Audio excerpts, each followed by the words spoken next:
Hello hi friends, నా వీడియోని చూస్తున్న ప్రతి ఒక్కరికి ధన్యవాదాలు. ఫ్రెండ్స్, ఈరోజు నేను ఒక విషయాన్ని చెప్పాలనేసి ఆశపడుతూ ఉన్నాను.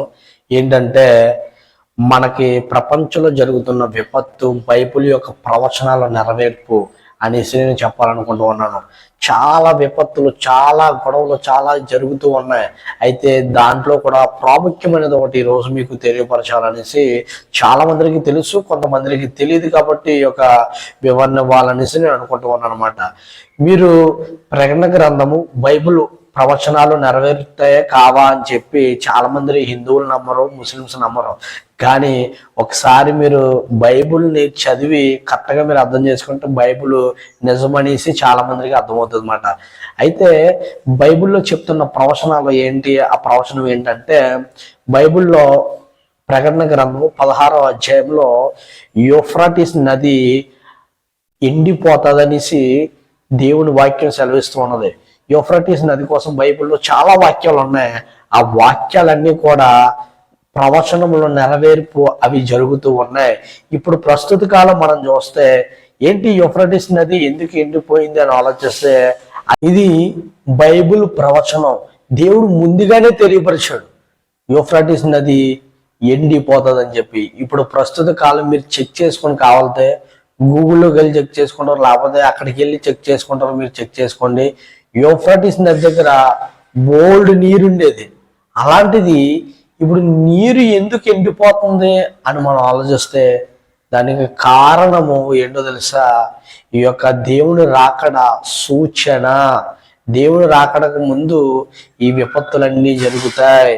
ఖచ్చితంగా ఆ యొక్క యూఫ్రటీస్ నది ఎండిపోయింది. మీరు కావాలితే ఎవరైనా అక్కడికి వెళ్ళి ఇది నిజమా కాదా అనేసి చెక్ చేయాలనుకుంటే, ఎక్స్పోర్ట్ చేయాలనుకుంటే ఒక్కసారి మీరు వెళ్ళి అక్కడికి వెళ్ళి చెక్ చేయాల్సిందిగా ప్రభుపేట మీకు తెలియపరుస్తూ ఉన్నాను. ఎందుకంటే ఖచ్చితంగా దేవుడు చెప్పిన వాక్యాలు ఏది కూడా ఒకటి సున్నైనను పొల్లైనను అది గతించిపోదు. బైబిలే సత్యం. బైబిల్ తప్ప ఇంకా ఏ గ్రంథం కూడా నిజాన్ని నిరూపించలేదు. ఎందుకంటే ఆయన చెప్పిన ప్రతి వాక్యాలు కూడా అవన్నీ నెరవేర్చబడతాయి. యూఫ్రటీస్ నది ఎండిపోవడం వల్ల అక్కడ ఉన్న జనాలకి ఏముండదంటే, ఆ నీరు ఉండదు. నీరు లేనప్పుడు వారికి పోషణ అనేది ఉండదు. ఆ తర్వాత వారు ఏమవ్వాలంటే ఆ యొక్క కష్టాల పాలవ్వాలి. ఆయన చెప్పిన కరువుల్లోకి మనుషులు వెళ్ళిపోవాలన్నమాట. ఎందుకంటే మనుషులు కరువుల్లోకి వెళ్ళిపోతే ఇంకా ఏమీ చేయలేరు. అలాగే చాలా ప్రాంతాల్లో వాటర్ కూడా దేవుడు, ఎందుకంటే కరువుల్లోకి జనాలు, వాక్యం ఉన్నది, వాక్యంలో నెరవేర్పమాట. జనాలు కరువుల్లోకి వెళ్ళిపోతారు. కరువులు తటస్థిస్తాయి, కరువులు వస్తాయి భూమి మీద అని దేవుడు చెప్పాడు. అంటే దానికి కారణం ఏంటంటే, ఇప్పుడు వాటర్ లేవనుకోండి, నీళ్లు లేకుండా ఆహారం లేకపోతే మనుషుల్లో ఏమవుతుంది? కరువు వస్తుంది. కరువు వచ్చిన తర్వాత సత్తారు జనాలు. అంతేకాకుండా యుద్ధాలు జరుగుతుంటాయి, అన్నీ జరుగుతూ ఉంటాయి. అలాగే యూఫ్రటీస్ నది కూడా మొత్తం అంతా ఎండిపోయింది. ఫ్రెండ్స్, చాలా జాగ్రత్తగా మనం గమనించాలి. అది ఎండిపోవడానికి కారణం బైబిల్ యొక్క ప్రవచనం. బైబిల్ ఏం చెప్తుంది అదే జరుగుతుంది. ఇంక మిగతాది కూడా అసలు ఏమి కూడా మనం ఎన్ని అనుకున్న ఏమి జరగవు బైబిల్ తప్ప. ఒకసారి ఆలోచించండి. ఒకవేళ హిందువులు ఎవరైనా దీన్ని చెక్ చేయాలనుకోండి, మీరు వెళ్ళి వాక్యాన్ని చూసుకొని చెక్ చేసుకోండి. ప్రకటన గ్రంథం 16వ అధ్యాయంలో ఉంటుంది. అంతేకాకుండా ముస్లిమ్స్ ఎవరైనా చెక్ చేసుకోవాలనుకుంటే చెక్ చేసుకోండి. ఎందుకంటే డేరుగా చెప్తున్నాను, డైరెక్ట్గా మాట్లాడుతున్నాను. అంటే దేవుడు చెప్పిన అన్ని నెరవేరుస్తూ ఉంటా. బైబిల్లో మీరు కావాల్సి చూసుకోండి సూచనలు. దయచేసి ఆలోచించి ఇప్పటికైనా కళ్ళు తెరుచుకొని నిజమైన యేసుని మనం తెలుసుకుందాం.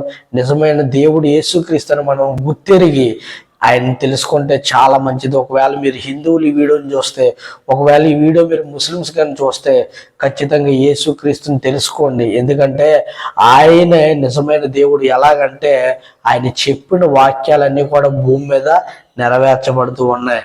ఆయన నిజమైన దేవుడు అన్నానికి కారణం ఎందుకు చెప్తున్నానంటే, దేవుడు కాన్సెప్ట్ ప్రపంచానికి తెలియదు అన్నమాట. అదే వచ్చిన బిగ్గెస్ట్ ప్రాబ్లం. ఆ దేవుడి కాన్సెప్ట్ నేను ఏదో ఒక రోజు నేను టైం తీసుకొని అది చెప్పాలనుకుంటున్నాను. అయితే అది చాలా పెద్ద వీడియో అవుతుంది అన్నమాట. అంటే దాన్ని ఒక్కొక్క పిట్ అంతా కలుపుకొని దాన్ని ఎడిట్ చేసుకొని నేను ఆ వీడియో చేస్తాను. కానీ దానికి ముందు మీరు ఈ ప్రవచనాలు నెరవేర్చబడినయా లేదా అబద్ధమా అని చూడాల్సిందిగా మీరు ప్రభు పేట మీకు తెలియపరుస్తూ ఉన్నాను. మీరు ఖచ్చితంగా ఒక్కసారి వెళ్ళి ఈ యొక్క వీక్షకులు ఎవరైతే చూస్తూ ఉన్నారో ప్రవచనం నెరవేరిందా, ప్రకటన గ్రంథం 16 వాక్యంలో తీసిన తర్వాత చూడండి, అది జరిగిందా లేదా ఒకసారి వెళ్ళి చెక్ చేసుకోండి. అప్పుడు మీకే కొన్ని విషయాలు తెలుస్తాయి friends. So thanks for watching this video. ఈ వీడియోని అందరికీ షేర్ చేయండి, తెలియని వారికి ప్రతి ఒక్కరికి షేర్ చేసి ఈ దేవుని యొక్క మాటలను తెలుసుకొని మనము గుర్తెరిగి క్రీస్తులో ముందుకు సాగిపోదాం అని చెప్పి మీ అందరికీ తెలియపరుస్తూ ఉన్నాను. Thanks for watching this video. Thanks for all.